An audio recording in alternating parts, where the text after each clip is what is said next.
I'm 15 years old. I have a stepsister who is a couple years older than me, and she is really seriously disabled. I'm not sure what's wrong with her because no one ever wants to discuss it with me, but she's nonverbal, breaks her bones a lot, and has severe epilepsy and will have many fitting episodes. She also doesn't understand stuff. That's probably the easiest way to put it. She's just a human body with nothing inside. She's my stepmom's daughter. My stepmom married my dad 3 years ago and they dated only for a year before that. I don't know my stepmom very well and I don't really get on with her. We are respectful to each other, but I'm basically living with strangers because she's so busy with her daughter and my dad. I am always on my own and I used to hate it, but I'm used to it now. Ever since they moved in to live with us, life changed drastically for me because all the care now revolves around my stepsister. That's fine, I get it. But both my stepmom and my dad ask me to do things for my stepsister that I don't want to do and I resent doing.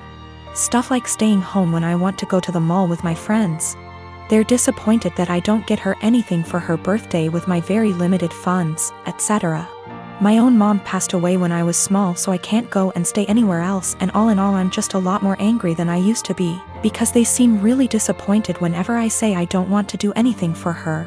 Even stuff like feeding her, like I don't want to sit there feeding her banana pudding and wiping her drool. I didn't ask for this. Anyway, she recently fell a few days ago and had a seizure for 8 minutes. She was taken to hospital and the doctors want to keep her in and look after her. I don't want to go and visit her. I remember seeing my mom in hospital before she died and I just hate hospitals and I sort of hate my stepsister, and I just don't want to go and visit someone who doesn't even know I'm there.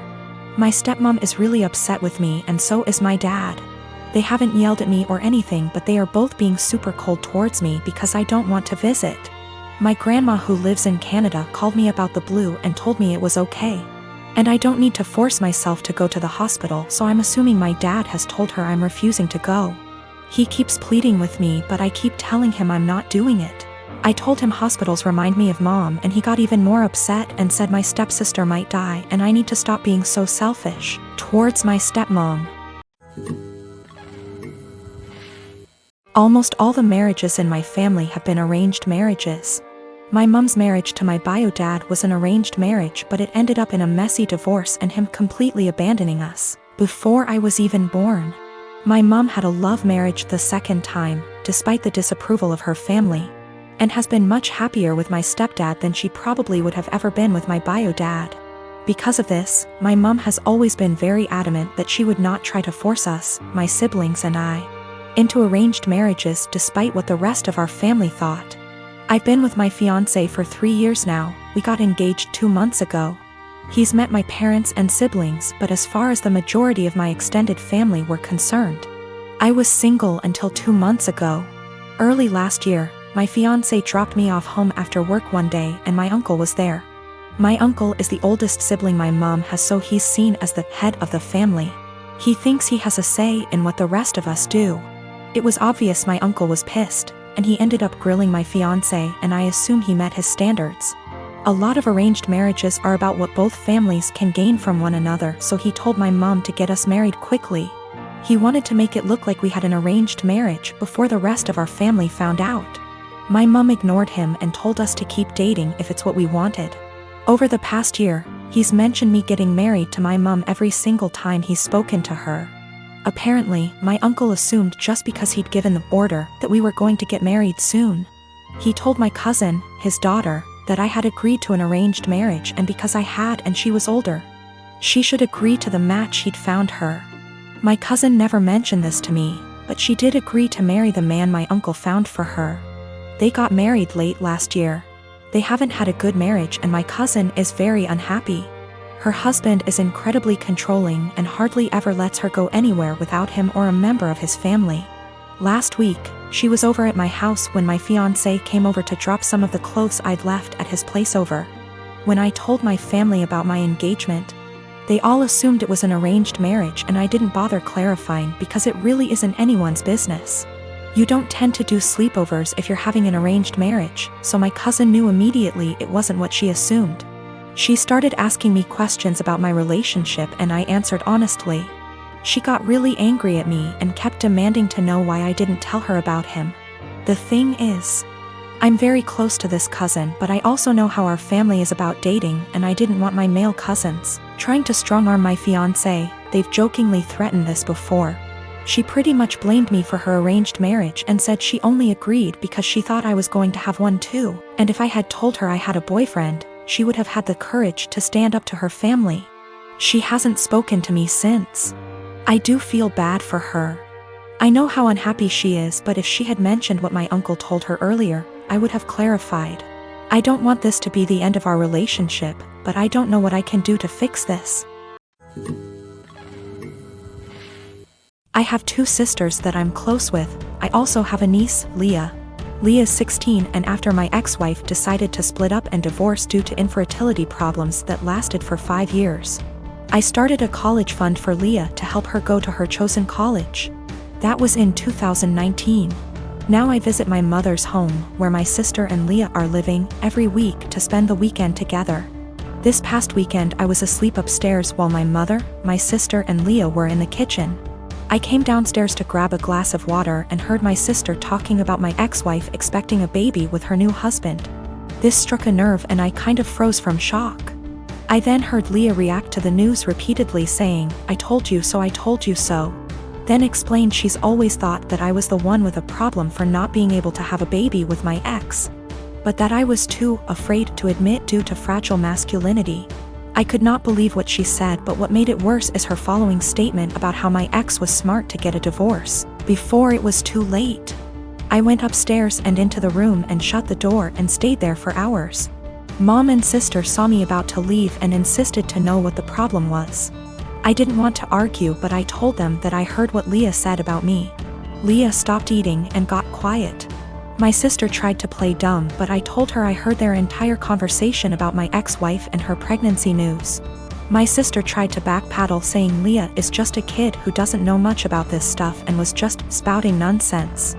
I told them I don't want to talk about it and they refused to let me leave, but I left eventually.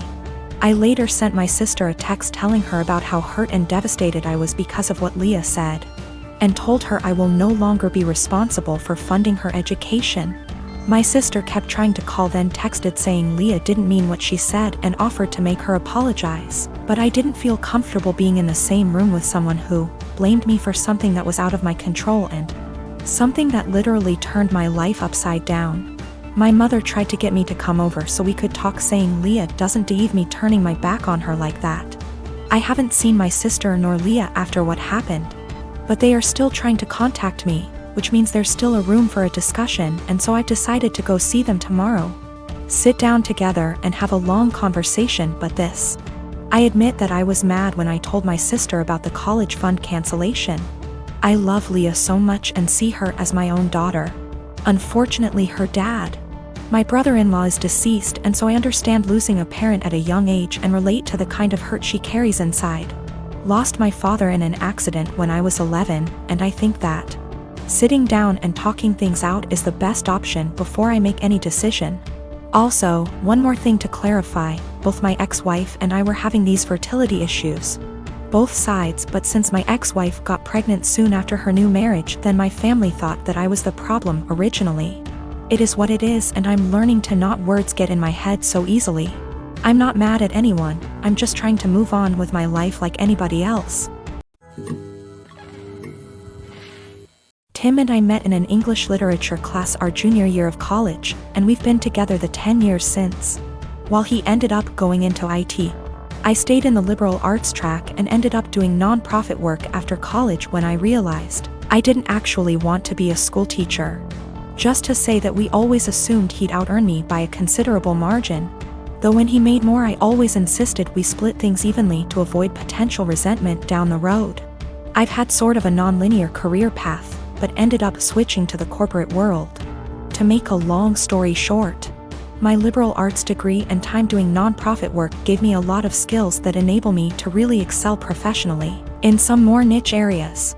I recently started a new job as a consultant, making way more than I'd ever anticipated. When I got the offer, I told Tim that the pay was amazing, but he didn't ask about the actual amount, and I didn't want to be braggy about it, especially since I was fairly sure it was above his current income. Well, we just put in an application for a new place. And in the process of having to submit our pay stubs, it's become obvious that I make roughly 30% more than he does now. I expected him to think that was cool, since he's a feminist and has always been super supportive of my career. But instead he started to make increasingly harsh jabs about how I cheated the system to get where I am. That no English Lit major makes more than a cybersecurity professional without cheating somehow. His major point is that I got my first job out of nepotism, which set me up to trample more qualified people who didn't have the same advantages. It's true that I got my first post-college job after being referred by a sorority sister. But it was for non-profit work making $22K //year, not exactly at somebody's daddy's firm. He also points out that at my first corporate job, I snagged a big promotion after volunteering to take on starting up the company's diversity //equity / inclusion program, and I'll admit that were I a white man, it's highly unlikely I would have been able to be the face of the eventually high-profile diversity program. Tim also notes that I was awarded a small college scholarship for being a promising female writer, when no such scholarship existed for males. But all that said, I still don't feel like I cheated the system, and it makes me angry to listen to him joke about it. Especially since I grew up blue-collar and worked full-time while going to school full-time to afford my degree.